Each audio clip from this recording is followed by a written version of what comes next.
A fuming Trump continues his intervention in the Mueller probe.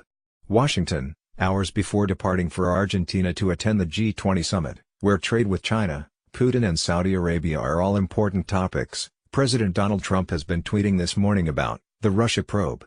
Did you ever see an investigation more in search of a crime? At the same time, Mueller and the angry Democrats aren't even looking at the atrocious, and perhaps subversive, crimes that were committed by crooked Hillary Clinton and the Democrats. A total disgrace.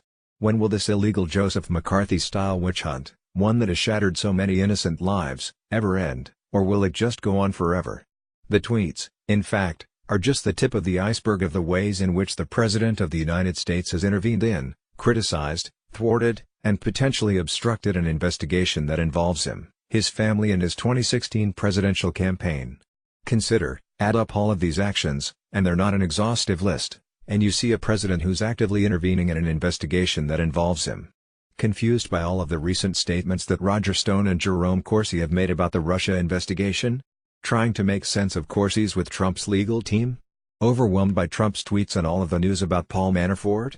Well, here's a timeline to make sense of Russia's intervention in the 2016 campaign, the WikiLeaks releases and how Trump seized on them. Russian hackers gain access to Clinton campaign chair John Podesta's emails. Russian intelligence gains access to the computer networks at the DNC and DCCC. Donald Trump Jr., along with Jared Kushner and former campaign chair Paul Manafort, meets with Kremlin-connected lawyer Natalia Veselnitskaya.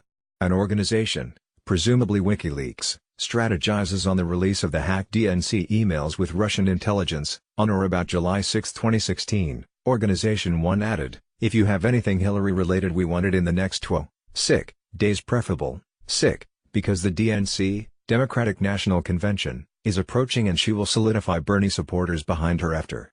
The conspirators responded, "Okay, I see."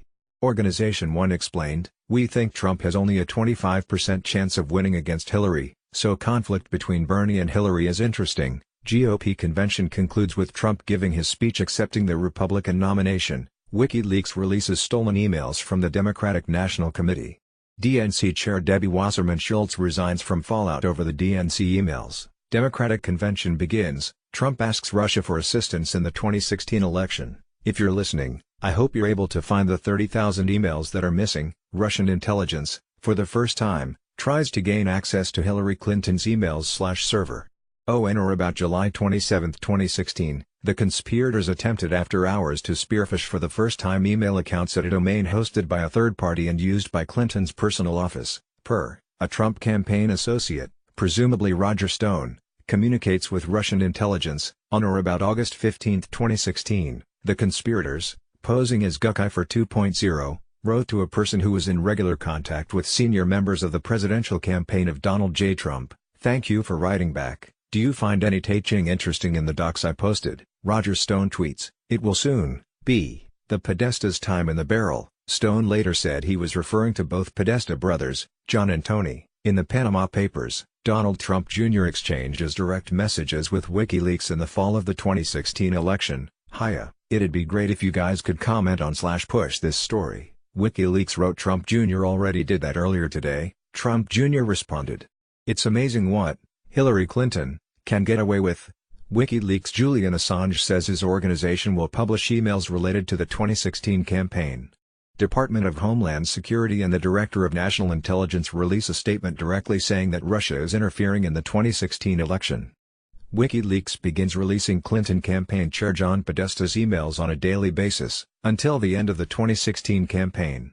In the final month of the 2016 election, Trump mentions WikiLeaks some 140 times, per NBC's count. In Warren, Michigan, did you see where, on WikiLeaks, it was announced that they were paying protesters to be violent, $1,500, did you see another one? Another one came in today? This WikiLeaks is like a treasure trove.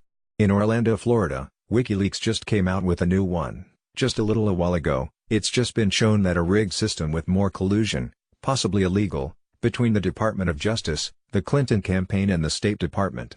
In Wilmington, Ohio, boy, I love reading those WikiLeaks. Now that the dust has finally settled on the 2018 midterms, NBC News has just one uncalled House contest remaining. We're all clear to start focusing on the emerging 2020 presidential contest. And guess what? The early 2020 action on the Democratic side is already beginning to ramp up. At 3:30 p.m. ET today at American University in D.C., Elizabeth Warren delivers a speech outlining her vision for a progressive foreign policy. This speech comes a day after a UMass Amherst poll showed Warren trailing Joe Biden and Bernie Sanders in a hypothetical New Hampshire primary field. New Hampshire, of course, is right next door to Warren's Massachusetts and Sanders' Vermont. Then next week, on Tuesday, former New York City Mayor Michael Bloomberg, who spent millions for Democratic candidates in the 2018 midterms, where he'll discuss a screening of his new film on climate change. Also on Tuesday, Tom Steyer, who also spent big bucks on the 2018 midterms, to discuss voting rights. Last Sunday, Steyer said that he hadn't yet made a final decision on a 2020 run. And then on Saturday, December 8th, Cory Booker travels to New Hampshire for a post-election victory celebration. Over the past 2 years, we've resisted reporting on /speculating about /polling the 2020 race, because the midterms came first. Well, the midterms are over. And the activity for the upcoming Democratic presidential primaries and caucuses is already beginning. The State Board of Elections Tuesday refused to certify the results of the 9th Congressional District election after one board member cited what he called unfortunate activities in the eastern part of the district. It's unclear what those activities involved or what the failure to certify might mean. The board discussed the matter in closed session. Republican Mark Harris defeated Democrat Dan McCready by 905 votes. More from: the board is investigating potential absentee ballot irregularities in the 9th Congressional District. Elections Board spokesman Patrick Gannon confirmed probe details Wednesday, the day after the board voted to push back a decision on the 9th District until at least Friday. Gannon separately said a board investigator took absentee ballot request forms and ballot envelopes from Bladen County, partially in the district. Bladen Elections Board Chairman Bobby Ludlam said the investigator took several mail-in ballot envelopes right after Election Day. NBC retracted its call of Republican David Valadao as the winner. Democrats are currently at +39 under NBC's count, and they'd be at +40 if they end up winning CA21. House Democrats on Wednesday nominated Nancy Pelosi as Speaker, paving the way for her to be elected to the top post in January. Pelosi, who previously served as the first woman Speaker from 2007 to 2011, prevailed in the closed-door caucus vote as Democrats held their leadership elections for next year, despite a long-simmering insurgency against her bid, a rebellion that appeared to crumble in the days leading up to the vote. Chuck Todd is moderator of an NBC News political director. Mark Murray is a senior political editor at NBC News. Carrie Dan is a political editor for NBC News.